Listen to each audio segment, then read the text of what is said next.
This is the territory we're going down now, eh? Just random topics, just random stuff that I see on social media that I think is interesting and I want to react to. It's the off-season, there's literally nothing else to talk about, so bear with me here. Tommy, who has a very fantastic jersey, jersey framing service, as well as, at one point in his Twitter career, a very diverse amount of videos of him eating food in a very disgusting manner. Don't worry, I say disgusting like that was part of the joke, but Tommy went out there and made a tweet yesterday that kind of went viral, 38,000 views. It got a lot of people replying angrily, some, and others more rationally in the replies over here. Tommy, of course, is a Vancouver Canucks fan, and he has some very interesting things once in a while, and he tweeted out this: hot take, the Oilers will be better than the Vancouver Canucks during the 2024 regular season, but the Canucks will go deeper in the 2024-2025 playoffs. And attached are two images of the team makeups. I actually decided to go on to Daily Faceoff myself and put these onto the screen here. Also, the season stats are available too, so that's very helpful for anybody wanting to go out there and compare these players immediately. But Tommy's prediction is that the Canucks will go further in the playoffs, but the Oilers will have a better regular season. And I wanted to reply to this because some of the replies actually were pretty nice. Here's the first one from Scared to Shoot. I bet both teams actually pace themselves through the first half of the year. Both have a free pass to the playoffs and should know better than to go balls out from Game 1.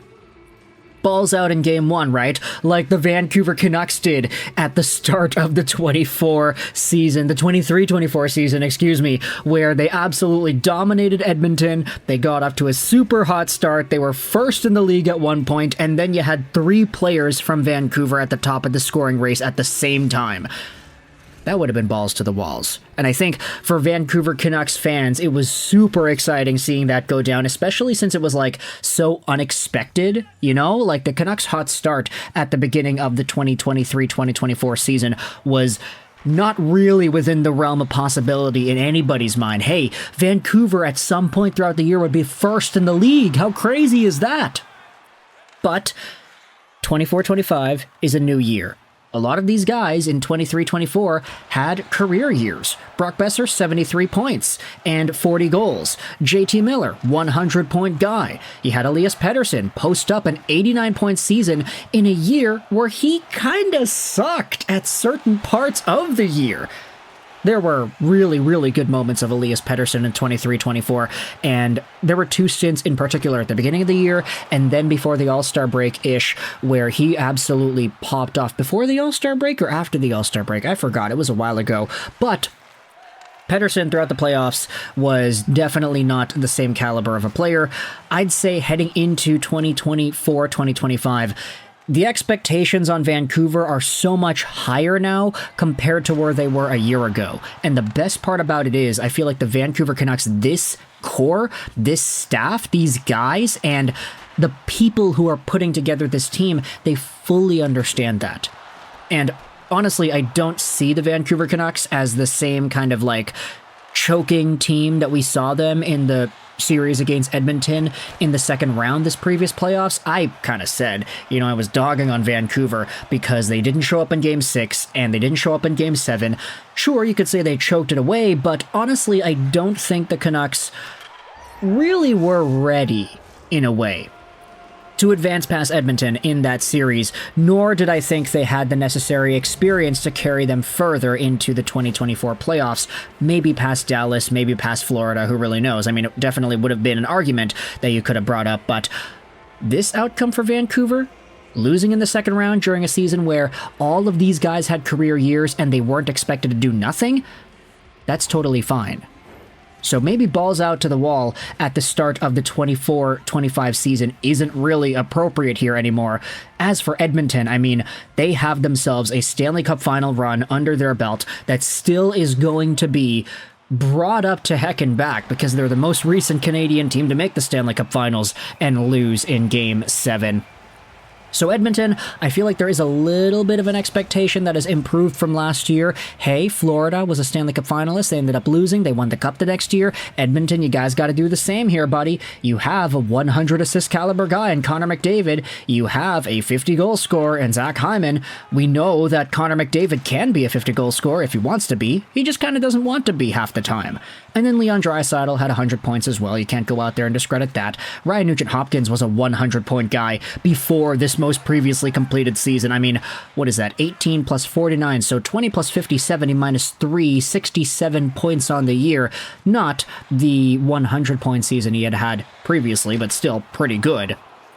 For Edmonton, though, I definitely would not discredit the idea that their stars, their top guys, especially when you add on Jeff Skinner and Victor Arvidsson, these guys both have the capabilities of adding tremendous scoring potential into this top six, not to mention Dylan Holloway in the bottom six as well. There's a lot of potential for these guys to absolutely explode offensively. And I'm looking at you, Jeff Skinner, as the main guy to potentially drive the force here on that second line alongside a Leon Draisaitl.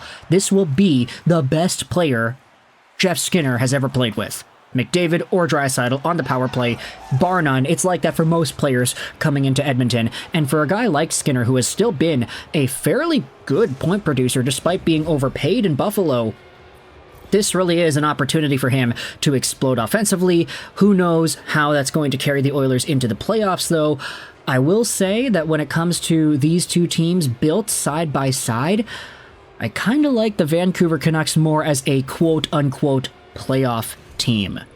The Edmonton Oilers, I get it. They outscored Vancouver in that second round series. They ended up making the finals. They lost in Game 7. They clawed back to force a Game 7.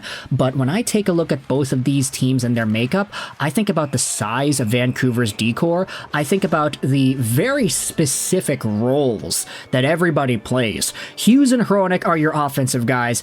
Everybody else is a big brute that makes it difficult for the opposition. I think for Edmonton's defense pairing, you have really good defending out of Mattias Ekholm, really good offensive out of Evan Bouchard, but the rest of the lineup, I don't think they have as solidified of a role and an identity as Vancouver's decor.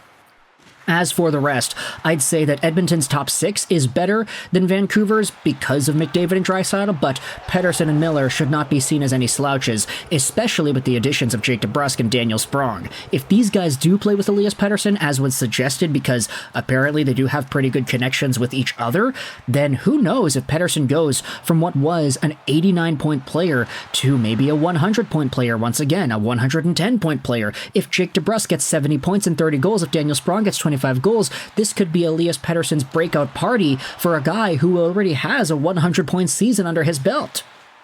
Bottom six, though, as well, I would say Vancouver has the edge. No disrespect to Corey Perry, Henrique Holloway, Janmark Ryan, and Connor Brown, but this bottom six, dude, you have Danton Heinen, a potential 20-goal guy, as your fourth-line left winger. I mean, he had 17 goals, 19 assists last season with Boston. This is the guy penciled into the fourth line with Pia Suter and Kiefer Sherwood. Not to mention Dakota Joshua, Connor Garland, Teddy Blueger. These guys are fantastic together. I would rather take the Canucks bottom six over the Oilers bottom six any day of the week. And then you have yourselves goaltending. I mean, go down here. Stuart, Skinner, Cal Pickard versus Thatcher the Snatcher and Arturs Silovs. I'm going to go Thatcher the Snatcher, baby. Really, when the going goes tough in the playoffs, this is where you start to see the identity of teams push through. For Edmonton, it was their high-flying offense they could outscore at will. For Vancouver, they were trying to hold on. Their guys were not really all too great at producing offense, but they were locking it down defensively. Heading into next season, with the Stanley Cup playoffs in mind, if Thatcher Demko can stay healthy, and if the decor can stabilize themselves out to where they are able to consistently provide their role, I honestly could see this happening, and I don't think Tommy is irrational at all for bringing it up. The Oilers will be the better team than the Canucks during the regular season, but the Canucks will go deeper in the playoffs in 2025. I do think that the Oilers will probably have some guys that produce a lot more points, and therefore maybe get a few more wins, but Vancouver, when the games really count, I like what Patrick Allvin and Jim Rutherford have built up for this team. Who knows if it's enough to dethrone who was the Stanley Cup finalists in this most previous season, though, in Edmonton. So if you're a Canucks fan and Oilers fan, let me know your thoughts in the comment section below. How much this video either pissed you off or confirmed your biases, because I'm talking about it here in a YouTube video. What are your thoughts on the Canucks versus the Oilers heading into the 2023 No, excuse me, the 2024-2025 NHL season. I hope you enjoyed this Vancouver Canucks 99, and bye.